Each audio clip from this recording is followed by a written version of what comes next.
Namanya Darto. Usianya hampir 40 tahun. Rambutnya sudah mulai memutih di bagian samping, kulitnya legam terbakar matahari. Sehari-hari Darto dorong gerobak bakso keliling kampung. Kalau lagi ramai, sehari bisa bawa pulang 100.000. Kalau sepi, kadang cuma cukup buat beli beras sekilo sama bayar utang di warung. Darto punya istri, namanya Sarmi.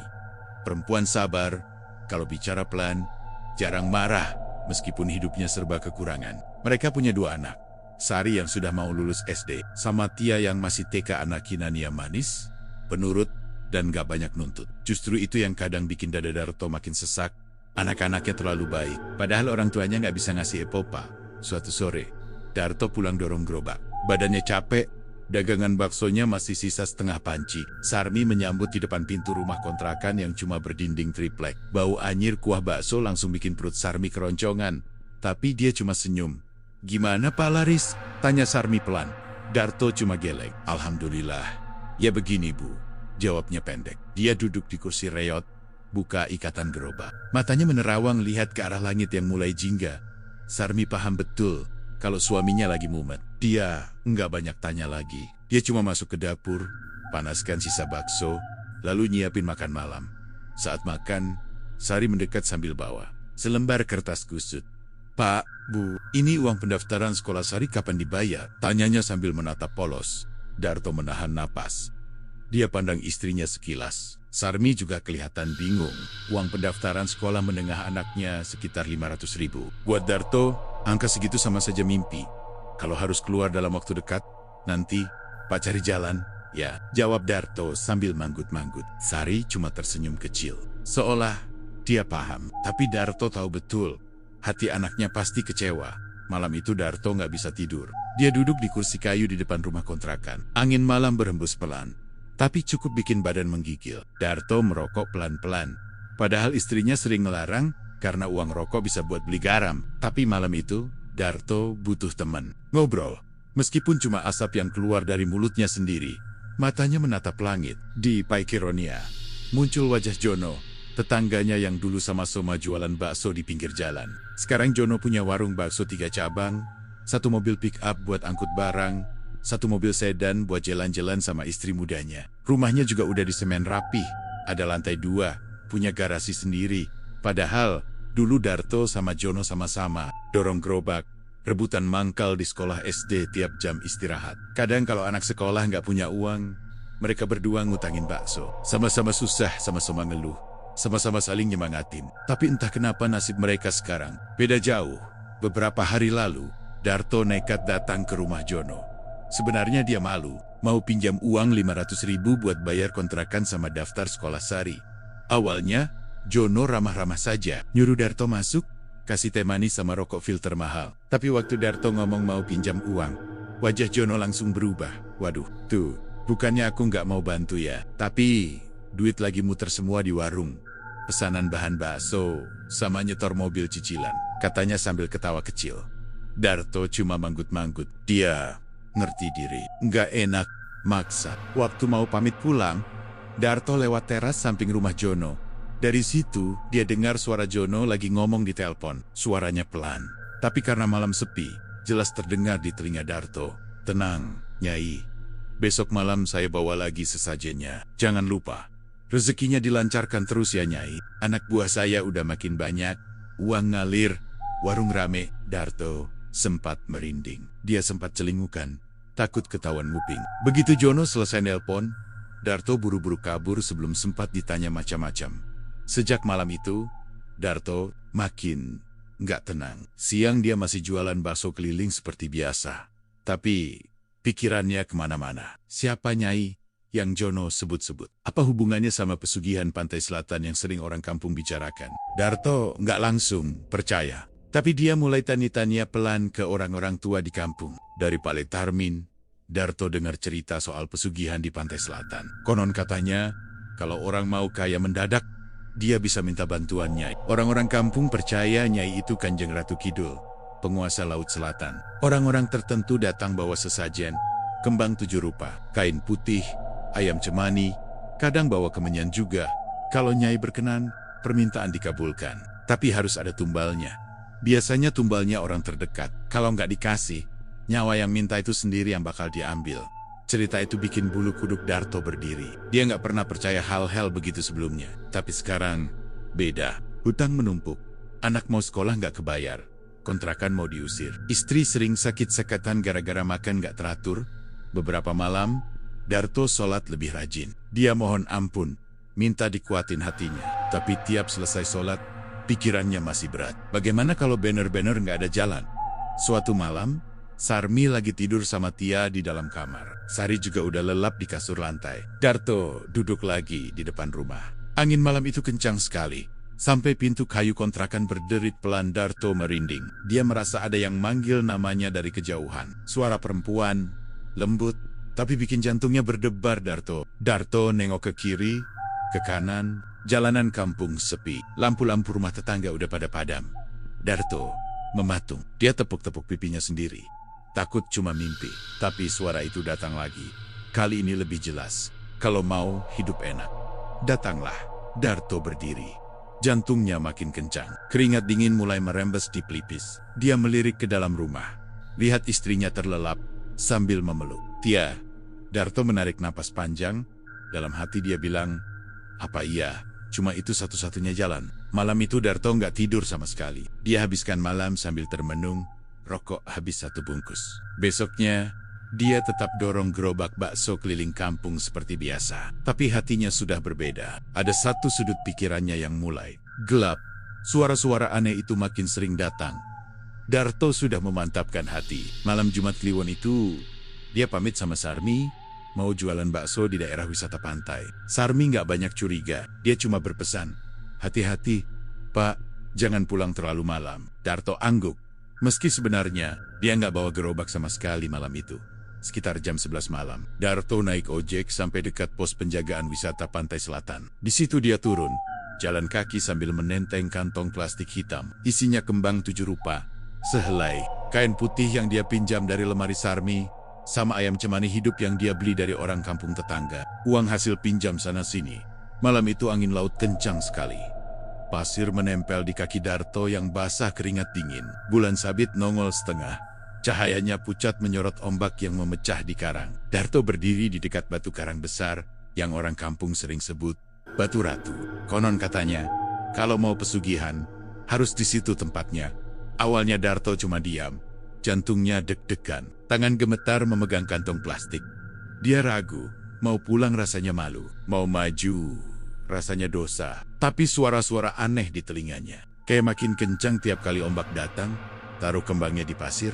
Tuh, bisik itu terdengar pelan. Tapi jelas. Darto menoleh ke kanan. Ke kiri. Kosong. Cuma dia sendirian di situ. Tangannya gemetar waktu dia buka kantong plastik. Kembang 7 rupa dia tabur. Pelan di atas pasir basah. Kain putih dia bentangkan di atas batu. Ayam cemani dia letakkan di samping kembang. Angin laut makin dingin, sampai-sampai gigi Darto gemeretak. Keringat dingin menetes dari keningnya. Dia merapal pelan kata-kata yang dia dengar dari Pak Lek Tarmin. Semacam salam pembuka, minta izin, Nyai, kalau benar panjenengan berkenan, saya datang bawa sesajen. Saya mau minta rezeki, mau minta jalan. Suara Darto serak, nyaris, habis terbawa angin. Awalnya nggak terjadi apa-apa, tapi beberapa detik kemudian, angin mendadak berhenti. Laut yang tadinya bergemuruh tiba-tiba senyap. Seolah di pos, Darto berdiri mematung. Di depan matanya, pasir bergetar pelan. Kembang 7 rupa berterbangan seperti ditiup angin. Padahal angin mati total, lalu muncul bau wangi bunga melati. Wangi itu aneh, datang dari arah laut. Pelan-pelan, kabut tipis menutupi permukaan air. Dari kabut itu, Darto lihat siluet perempuan. Bajunya putih panjang. Rambutnya tergerai menutupi wajah. Langkahnya nggak terdengar, tapi jejaknya basah membekas di pasir. Darto mau kabur rasanya, tapi kakinya berat seperti dipaku di pasir. Badannya gemetar, mulutnya terbuka, tapi suara hilang entah kemana. Perempuan itu berhenti sekitar 2 meter. Di depan Darto, bau melati makin menusuk hidung. Suaranya pelan, tapi bergema di telinga Darto. Kenapa kau datang, Darto? Darto menunduk. Saya mau minta jalan, Nyai. Mau rezeki. Saya mau kaya, katanya dengan suara serak. Perempuan itu menggerakkan kepalanya sedikit. Rambut panjangnya bergeser, menampakkan mata merah yang menatap tajam. Senyum kecil muncul di bibir pucatnya. "Kau tahu syaratnya?" tanyanya. Darto menelan ludah. "Tahu, Nyai Tumbal," jawabnya gemetar.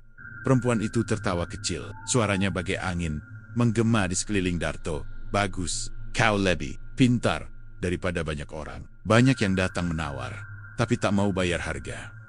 Kau berbeda, Darto." Darto menunduk, makin rendah. Bau amis laut bercampur wangi melati, bikin perutnya mual. Tapi dia tahan. Dia tahu ini langkah pertama kalau mau kaya. "Bawa satu darah dagingmu, Darto. Aku tidak butuh orang lain. Aku mau yang lahir dari tubuhmu. Satu tumbal, 3 keturunanmu kenyang." Uang datang tanpa kau minta. Darto merinding. Thailand, terbayang Tia yang selalu peluk boneka rusak. Kalau tidur, sama Sari yang diam-diam, sering nangis minta sepatu baru. Hatinya bergetar, antara tega dan tidak. "Kalau saya nggak sanggup, Nyai?" tanyanya pelan. Senyum perempuan itu lenyap. Strukanya berubah dingin. "Kalau kau ingkar, kau sendiri yang kubawa. Dan hartamu, rezekimu, lenyap. Kau pilih, Darto." Suasana kembali sunyi. Kabut pelan-pelan memudar. Angin laut berembus lagi. Ombak kembali memecah karang. Sosok perempuan itu menoleh sekali ke arah laut. Lalu tubuhnya seolah larut bersama kabut. Darto terduduk di pasir. Lemas, kakinya mati rasa. Dia baru sadar ayam cemani di sampingnya sudah mati. Lehernya tertekuk aneh. Bulunya basah seperti habis dicelup air. Darto menatap laut yang gelap. Dadanya sesak. Pikirannya bercampur baur. Dia menatap tangannya sendiri yang kotor pasir. Dia sadar. Sekarang dia sudah masuk terlalu jauh. Malam, makin larut. Darto tertatih bangkit. Menatap pasir pantai yang basah. Sesajen kembang 7 rupa terbawa ombak pelan-pelan. Bau melati masih tercium samar di angin. Dia jalan pelan ke arah jalan setapak. Di kepalanya, suara perempuan itu masih berdengung. "Satu darah dagingmu, 1 tumbal, 3 keturunan kenyang." Pagi harinya, Darto pulang ke rumah. Dia bilang ke Sarmi, kalau dagangan baksonya laris manis di pantai. Sarmi senang. Dia bikin teh manis, kasih Darto makan. Tapi Darto cuma bisa makan 1 suap. Perutnya mual. Malam-malam berikutnya, Darto makin jarang tidur. Dia sering duduk di dapur sambil menatap pisau dapur yang sudah berkarat. Sari dan Tia tidur pulas di kasur lantai. Nggak tahu apa-apa. Dalam hatinya, Darto terus perang dengan diri sendiri. Anak yang mana yang harus dia korbankan? Sari yang lagi semangat mau masuk sekolah menengah? Tia yang selalu peluk kaki Darto tiap pulang jualan? Atau Sarmi tiap malam? Angin laut seperti datang bersama bisikan. Kadang Darto dengar suara perempuan itu tertawa. Kadang Darto lihat bayangan rambut panjang di sudut dapur. Darto mulai linglung. Dia dagang bakso pun sering kosong pikiran. Panas. Siang, dia hampir nabrak gerobak ke got gara-gara melamun. Pembeli mulai heran kenapa bakso Darto rasanya aneh. Kuahnya asin gak karuan. Sarmi makin khawatir lihat suaminya makin pucat. Sementara itu, di sudut hati Darto, satu suara terus bilang, "Kalau mau kaya, harus berani." Malam Jumat Kliwon berikutnya semakin dekat. Darto tahu waktunya sudah hampir habis. Dia harus pilih, bawa tumbal, atau dia sendiri yang bakal diambil. Nyai, dan malam itu pun datang, menunggu Darto membuat keputusan paling kelam seumur hidupnya. Malam Jumat Kliwon akhirnya tiba lagi. Sejak sore hujan rintik turun, bikin suasana kampung Darto makin dingin. Di dalam rumah kontrakan, Sarmi menyiapkan makan malam seadanya. Nasi putih, tahu goreng, sambal garam. Tia duduk di sudut. Main boneka. Rusaknya. Sari belajar sambil tiduran di kasur tipis. Sementara Darto duduk di sudut dapur. Matanya menatap kosong ke pisau dapur yang dia taruh di meja kayu. Sudah 3 malam dia begadang di situ. Cuma pindah posisi kalau pegal. Di kepalanya cuma satu suara. Kalau mau hidup enak, harus berani. Angin malam mendesir masuk lewat celah dinding triplek. Tiba-tiba Darto mencium bau melati. Pelan, tapi makin menusuk hidung. Dia menoleh ke pintu dapur yang setengah terbuka. Angin bertiup masuk. Gorden lusuh berkibar pelan. Darto tahu itu tanda. Nyai menagih janjinya. Kalau malam ini dia nggak bawa tumbal, dia sendiri yang bakal diambil. Dadanya berdegup kencang. Tangannya gemetar pegang gagang pisau. Dia berdiri. Pelan, langkahnya berat. Matanya menatap ke ruang tengah. Di sana, Tia sudah tertidur memeluk bonekanya. Sari masih belajar, menulis sesuatu di buku catatan. Sarmi duduk di sebelahnya. Menasihati pelan, Darto berdiri di ambang pintu, menggenggam pisau di balik badan. Dadanya sesak. Setiap dia melihat wajah Tia, dadanya makin berat. Hatinya berteriak, anak sekecil itu, masa tega? Dia alihkan pandangan ke Sari. Anak sulungnya itu kalau ngomong selalu pelan, nurut sama orang tua, rajin bantu emaknya nyuci piring. Apa tega? Lalu matanya beralih ke Sarmi, istrinya yang selalu setia, nggak pernah banyak nuntut. Rambutnya mulai beruban, kulitnya pucat karena sering sakit-sakitan. Di sudut hati Darto muncul pikiran gelap. Kalau Sarmi mungkin lebih mudah. Tangan Darto makin erat menggenggam pisau. Kakinya melangkah pelan ke ruang tengah. Kukinya seperti dipaku lantai. Langkahnya berat. Keringat dingin mengucur di leher. Tiba-tiba Tia terbangun. Matanya yang sayu menatap Darto. "Pak, mau kemana?" tanyanya pelan. Suara Tia bikin hati Darto runtuh seketika. Pisau di tangannya gemetar hebat. Darto menatap mata anaknya lama sekali. Di situ dia lihat pantulan dirinya sendiri. Seorang bapak yang sudah hampir gila karena kemiskinan. Dia jatuhkan pisau ke lantai. Suara logamnya bikin Sarmi dan Sari menoleh cepat. Sarmi berdiri, kaget. "Pak, kenapa bawa pisau?" tanyanya takut. Darto nggak jawab. Dia malah mundur pelan. Punggungnya menempel ke dinding. Matanya nanar. Dia menatap Sarmi, Sari, Tia, 3 orang yang selama ini dia jaga hidupnya. Tapi malam ini hampir dia korbankan. Air mata Darto jatuh deras. Tangisnya pecah. Dia menutup wajah dengan kedua tangan. Badannya bergetar. Sarmi pelan-pelan mendekat. Dia lihat pisau yang tergeletak di lantai. Lalu tatap Darto yang terisak kayak anak kecil. Sarmi nggak ngerti apa-apa. Dia cuma tahu suaminya sedang dalam masalah besar. Dia rangkul Darto pelan. Tangannya gemetar karena takut, "Pak, Eda apa?" "Pak, ceritain sama Sarmi. Jangan pendam sendiri," bisik Sarmi. Tapi Darto nggak sanggup bicara. Dia cuma geleng-geleng. Isaknya makin keras. Di kepalanya suara Nyai terdengar lagi. Makin marah, makin mengancam. "Kau ingkar, Darto. Kau sendiri yang kubawa." Tiba-tiba angin bertiup kencang masuk lewat celah pintu dapur. Api kompor di sudut dapur padam seketika. Bau melati menyebar. Di seluruh rumah, Sari memeluk adiknya ketakutan. Sarmi menatap ke pintu dapur yang terbuka sendiri. Di balik pintu, Darto melihat sosok perempuan berbaju putih berdiri di gelap. Rambutnya panjang menutupi muka. Tubuhnya seolah melayang di antara tiupan angin. "Pak, itu siapa?" Suara Sarmi bergetar. Tapi Darto nggak jawab. Dia tahu itu siapa. Sosok perempuan itu bergerak mendekat. Anginnya makin dingin menusuk tulang. Lampu gantung di ruang tengah berkedip. Lalu padam. Rumah kontrakan yang gelap makin mencekam. Darto mundur. Badannya gemetar. Tiba-tiba kakinya lemas. Dia jatuh terduduk di lantai. Mulutnya terbuka, mau teriak tapi suara lenyap. Sosok perempuan itu berhenti di depan pintu ruang tengah. Dari sela rambutnya, Darto melihat mata merah menyala. Suara tawa pelan terdengar. Bergema di kepala Darto. "Kau ingkar, Darto. Kau sendiri yang kubawa." Seketika lampu gantung bergoyang kencang. Angin berputar di dalam rumah. Sarmi memeluk kedua anaknya erat-erat. "Pak!" "Astagfirullah." "Pak!" teriak Sarmi. Tapi Darto nggak bergerak lagi. Kepalanya menengadah. Matanya mendelik menatap sosok Nyai yang menunduk ke arahnya. Dalam sekejap, Darto merasa jiwanya ditarik keluar. Badannya dingin, pandangannya gelap.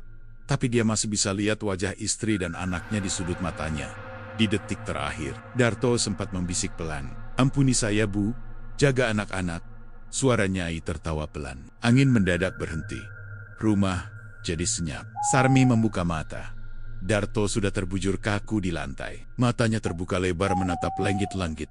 Tangis Sarmi pecah. Sari menjerit. Hisp, Tia menangis keras sambil memeluk kaki ibunya.